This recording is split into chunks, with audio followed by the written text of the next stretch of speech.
अध्यक्ष महोदय, मैं 2023-24 के एडिशनल बजट पर चर्चा करने खड़ा हुआ हूं।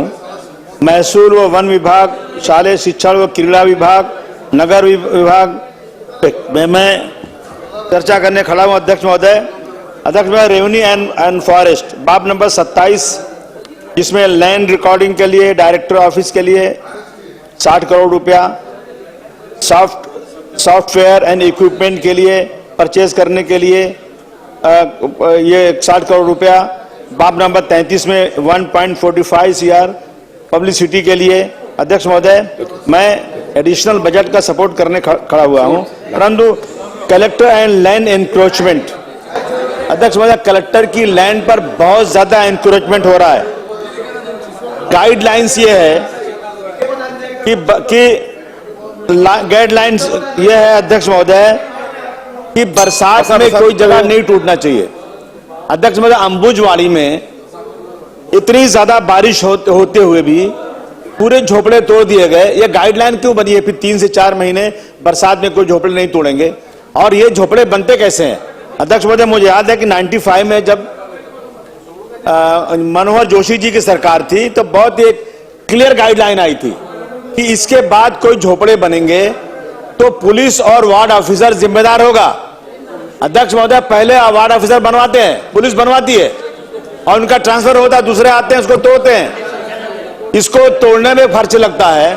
मेरी मांग है ये अध्यक्ष महोदय कि जितना भी इलीगल कंस्ट्रक्शन हो रहा है, झोपड़े बन रहे हैं, उसको तोड़ते वक्त उसका बिल्कुल से जिन्होंने बनाया उस पर केस फाइल होना चाहिए और उनसे पूरे पैसे लेना चाहिए।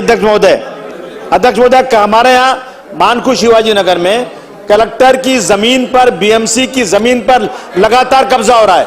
हम स्कूल कॉलेज के जगह चाहते हैं, वो जगह देने को तैयार नहीं है, लेकिन एकड़ जमीनें, मैं कई बार पिछले 2-3 बार यहाँ खड़े होकर बोल चुका हूँ।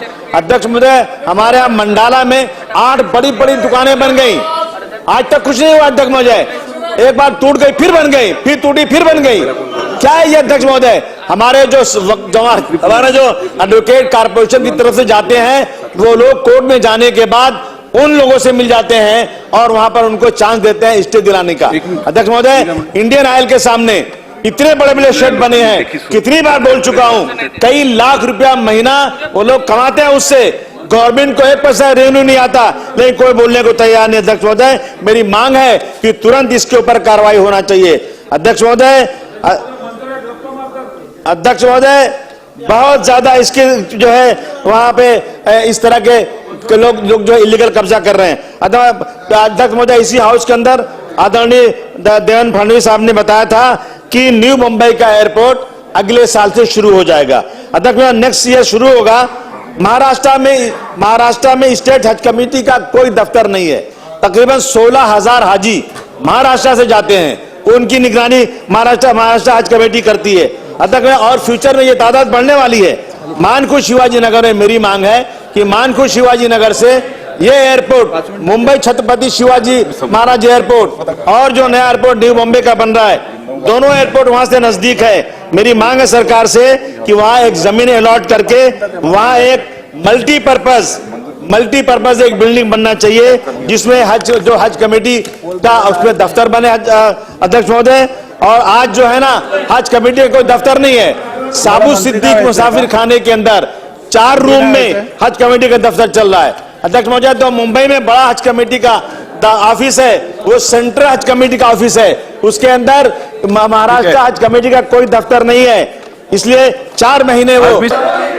अध्यक्ष महोदय, मेरी आपसे डिमांड है कि एक हज हाउस के लिए जगह अलॉट की जाए, जिसके अंदर 4 महीने तक उसमें हज हाउस चलेगा महाराष्ट्र का। उसके बाद वहां पे नीट के क्लासेस, IAS, IPS, IAS के क्लासेस, वोकेशनल गाइड, और वहां पर सोशल वेलफेयर के काम होंगे। अध्यक्ष महोदय, वो बहुत जरूरी वहां कर दिया जाए। अध्यक्ष महोदय, तलाटी का एग्जाम चल रहा है, इसकी पोस्ट पूरी 4644 है, लेकिन एप्लीकेशन गई 11,50,265। अब सोचिए कितनी बेकारी है, और उसमें हर आदमी को 1,000 रुपया फीस भरना है TCS के थ्रू ऑनलाइन। क्या हो रहा है अध्यक्ष महोदय कि उसमें कुछ टेक्निकल डिफिकल्टी की वजह से बहुत से लोगों की फोटो नहीं जा रही है। जिसकी फोटो अपलोड नहीं होगी उसकी एप्लीकेशन एक्सेप्ट नहीं होगी। अध्यक्ष महोदय, उस पर कुछ न कुछ सरकार को तुरंत उस पर ध्यान देना चाहिए और सबकी फोटो अपलोड हो, ये सरकार की जिम्मेदारी है। अध्यक्ष महोदय, पिछली बार इसी एग्जाम में पेपर लीक हुआ था 2019 में, और इसके बाद सरकार को इस बार उसका खास ख्याल रखना चाहिए। अध्यक्ष महोदय, 2021 में अध्यक्ष महोदय 2021 में एल वार्ड में 1031 मरीज थे टीबी के, और अब की बार सम्मान्य सदस्य आशीष शेलार जी 10,326 मरीज हो गए। अध्यक्ष महोदय, मानकुश शिवाजी नगर और एल वार्ड में पूरे मुंबई में सबसे ज्यादा टीबी के मरीज हैं। वजह उसकी ये है कि घरों में वेंटिलेशन नहीं है। हमारे एसएमएस कंपनी है अध्यक्ष महोदय, टीसीएस की रिपोर्ट है ये कि वहां पर 39 साल लोगों की एज हो गई है। मेरे यहाँ 2 कब्रिस्तान अध्यक्ष, मुझे उसका एग्जांपल दे रहा हूं, 2 कब्रिस्तान, दोनों कब्रिस्तान में मिलाकर तकरीबन 1800 लोग दफन हो सकते हैं। लेकिन अध्यक्ष महोदय, वहां 3000 लोगों की मौत हो रही है। वहां कहां ले जाए लोगों को, इसलिए बहुत प्रॉब्लम है। अध्यक्ष, तुम तो मालिक बैठे हो, तुम्हारी क्या है। अध्यक्ष महोदय, वहां पे 1800 लोग बहुत मेहनत से दफन हो सकते हैं और 3000 से ज्यादा डेड बॉडियां आ रही हैं। हाहाकार मचा हुआ है। वहां पर अध्यक्ष महोदय एक जगह जो है रिजर्वेशन में है कब्रिस्तान के लिए, लेकिन वो जगह जो है कब्रिस्तान के पीछे है, जिसको कहते हैं कि 200 करोड़ रुपया उसको डेवलपमेंट में खर्च होगा। कारपोरेशन कब खर्च करेगी? एक कोई और जगह दी जाए तुरंत, नहीं तो वहां बहुत बड़ा प्रॉब्लम खड़ा हो रहा है। अध्यक्ष महोदय, जो रफी नगर की कब्रिस्तान को जल्द से जल्द उसको दुरुस्त किया जाए। अध्यक्ष महोदय, मैं इसके ऊपर एजुकेशन के ऊपर बात करना चाहता हूं।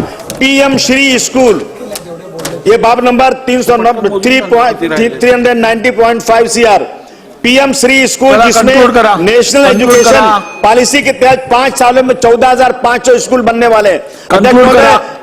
मुंबई के अंदर 14,500 स्कूल में 27,360 करोड़ खर्च होने वाला है।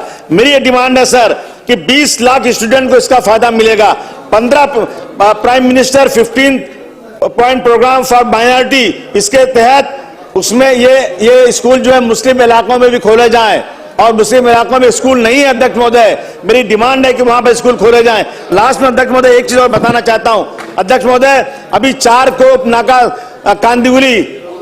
नाका कांदिवली पश्चिम अर्थ कॉलेज के पास के सामने कलेक्टर का प्लॉट सर्वे नंबर 263 2300 जमीन जो थी, जिसमें 1980 से मुस्लिम समुदाय के लोग मुहर्रम का ताजिया रखते थे, दफन करते थे, लेकिन उस जमीन को कारपोरेशन ने अभी उसको जो है कब्जा कर लिया और एक बड़ा वहां पार्क बनाने जा रहे हैं। वहां जो है 70 दुकानों को उन्होंने बगैर नोटिस दिए पूरी बरसात में तोड़ दिया। अध्यक्ष, मुझे बहुत बड़ी नाइंसाफी है। मैं डिमांड करना चाहता हूं कि 2014 से जहां जो जगह रिजर्व थी ताजिया के लिए, वो जगह उनको मिले, उनको वो जगह मिलना चाहिए। अध्यक्ष महोदय, बहुत बहुत धन्यवाद।